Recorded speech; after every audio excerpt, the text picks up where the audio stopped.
At the end of the mid-season finale, we left Amy with, her hopes to climb the corporate ladder and try and move up as either an assistant manager or to eventually get to manager. And she was shadowing Glenn.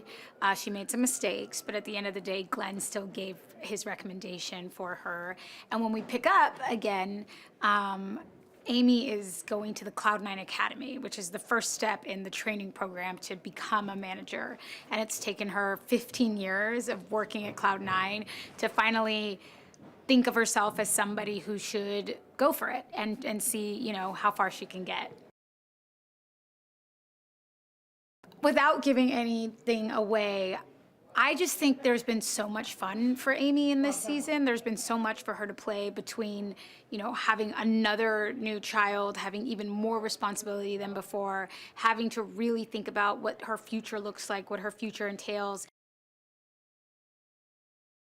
For the rest of the season, Amy's really going to be going after what she sees for herself and what she wants. And there's so much great material that lies in, a woman asking for her due pay, her due credit, her leadership in this store. So there's so much fun stuff to play, and I had a blast doing Amy's storyline this season. I'm directing the second to last episode of the season, the penultimate, which historically for Superstore sometimes is like our biggest episode. I know about the storyline, but I don't want to give anything away. I think our writers are really fantastic at writing finales and really building up to like a big reason to come back the next season. I can't really say very much without giving it away, other than things get really chaotic and the stakes get really, really high really quickly for everyone. The stakes are high for everybody. I've had a blast directing every time. The first go around, acting and directing at the same time was really intimidating and complicated and scary. And then it was less so the second time around, and I'm hoping even less so the third time around. But I just love it. Every time I get behind the camera and I direct, I'm reminded just how phenomenal everybody who's involved with this show is at doing what they do. From the actors who, are just, the best you can get. They're all so wonderful. And, it's one thing to be acting in a scene with someone and appreciate it, but to be behind the camera and to watch the craft play out, it's such a reminder what an incredible cast we have. But also everything from the set design to the detail in the costumes to our incredible camera operators who've been with us for 4 seasons and understand our show so well that they're, capturing things that they just have an instinct to capture. So, it's just always such a treat. Making any show is such a collaborative task, but on a show like this where we've all been together so long, it's really amazing to watch that all play out from behind the camera. Superstore 4.1 left off a number of things were going on. Jonah was asking his boss, Glenn, for a raise, and also sort of caught up in a whole Duterte immigration situation with Mateo as well. The second half of the season opens up in kind of one of my funnier runs. It's typical Jonah stumbling into something way more weighty and bigger than he ever anticipated. He finds himself creating a group of activists essentially, who are standing up for Mateo and against essentially the government and the Philippines and Duterte and everything. It's been an interesting season because you're watching Jonah and Amy in a completely new dynamic than you have before because they're actually together. but it's not entirely a new dynamic. We're not all of a sudden like lovey-dovey and cute. It's the same. We're the same people, and we treat each other the same. But we're just a little bit more on the same team, sometimes begrudgingly. But that's kind of a cool thing to watch. Jonah has kind of a fire, I think, lit beneath him this season. I think he's been a part of lots of people's stories, and he's been trying to help a lot of the different characters. And you see Amy's standing up for a lot of what she wants this season. You see her going for pay and for status within the company and all these different things. And Jonah's been really helpful for her by her side for that, but that dynamic is sort of expanded to the rest of the cast as well for him. So I don't know, Jonah's a big help. We left off, Amy was shadowing Glenn, really trying to take a step forward in her career. However, she was not doing a great job of it. She ordered a bunch of popsicles. Marks had to hide them. Wasn't that great. When we come back into it, we're still at Cloud 9. Everything's going on. Only this time, there's more kids because everybody's got babies. And unfortunately, Garrett has to help take care of them. Just more shenanigans going on in the shop. Everybody kind of gets into their own adventures. Some people try to maybe move up in their career paths. Some people, like Garrett, try to fly under the radar and continue not moving up in his career path. But it's going to be a lot of fun, and Garrett's shoe collection might show up, and things get a little hot. There is so much exciting stuff coming at the second half of season 4. We get to meet Dina's birds. It's finally happening. The people have asked, the people have spoken, we are answering. Dina's birds are coming. We get to see Dina's apartment, which is so exciting. I always get so excited when we get to go out of the store and see different places involved in these people's lives. It was exciting to get to see Amy's house during the Golden Globes episode. It's coming. People are have to hold on because the excitement is happening. At the end of the fall finale, Dina was questioning what her career path was. Is this what she wants to do for the rest of her life? Does she want to do something else?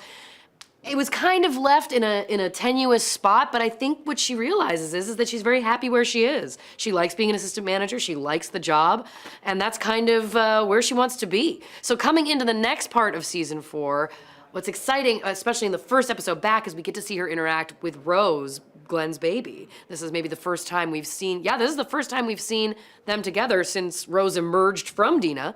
So it's really exciting to get to see them interact. Dina goes through some huge changes in the end of season 4. She again, I can't give away too much, but there's a lot of big things on the horizon for her. Obviously, she's had this struggle with what is she doing in terms of her career path. Who is she? Again, the audience is going to get to meet her birds. They're going to see a lot of huge story developments around that. So, I think Dina's going to end season 4 kind of being a different person. And it'll be interesting to see where that goes beyond that. When we left off, Glenn was helping Amy study up for sort of like a junior management exam. He was so thrilled, so happy to get her, up the next rung. And he kind of saves the day, if you remember, for Glenn, not just a hat rack. He actually pulls one out for Amy. And when we come back, of course, now that he's shown some glimmer of intelligence, Glenn he brings Rose to work, hands the baby, which is, which Dina carried, hands it off to them for the day, or actually what he thinks is for 5 minutes, and then goes and accidentally, as he's baby-proofing his office, he baby-proofs himself in, and he can't get out. So he spends, he's locked himself away. Some pretty interesting changes happening within the store itself. We meet Dina's birds. That I can absolutely say. And you will get to see an episode that I directed. Well, the plot is really kind of largely centers around Dina's birds because she brings them in. They've been traumatized Dina had to stay absent for a little while. Won't give away why. So they are brought into the store where they cause all sorts of havoc. And I got to direct that one with live birds and CG birds. That was very interesting. And luckily, for most of the episode, Glenn is sort of making a video diary for his newborn baby daughter, Rose. So that's all I had to direct myself in. But I found a lot of fascinating stuff by dealing with this cast, because of course I've just been part of the cast and now I'm stepping in as a director, and I found out that all they talk about is about food, specifically snack, which they're enjoying right now. End of the mid-season finale, Mateo and Cheyenne were coming together to form some business plans for their company, Mateo. It turns out they weren't really that specific or didn't really have any passion or anything at all in mind. So when we come back this season, you'll see that Cheyenne herself actually, really put some effort into maybe becoming a manager. And she goes with Amy to a training session and she kind of explores what that's like. I think the coolest part about the second half of season 4 is that we get to go out of the store more. Those are always my favorite episodes to film, is when we get to step out of the store, be in a new setting, brings out different parts of our characters. And there's a really fun episode where we go to a quinceañera for Amy's daughter, and everyone gets to get dressed up, and I might have a musical number, so yeah, you should tune in for that. Well, a lot of things happen in the winter finale, but more importantly, Cheyenne and Mateo developed their own business, Mateo. So we're very excited for this new venture. Hopefully, the next step is they become billionaires. When we get back March 7th, it is going to be, actually, it's going to be a really great episode. Mateo applies for asylum, and he sort of, in good old classic Mateo ways, didn't really think it through. So there's a lot of sort of like comedy of errors that happens with him applying for asylum. And we touch upon some political stuff and again, his undocumented status, and in the best way that our show does.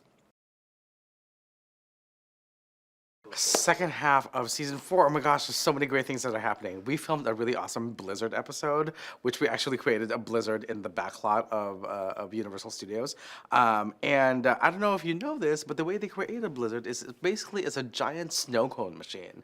So literally they were pushing these huge blocks of ice into this machine and created this huge snowstorm, and people were like bringing their kids to see. It's like, it's snowing in LA. It was really, really fun.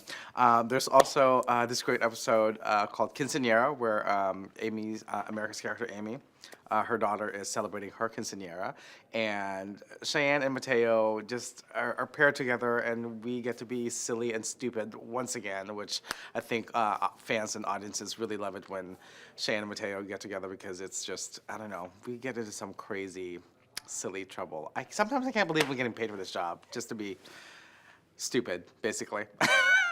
Nice job if you can get it.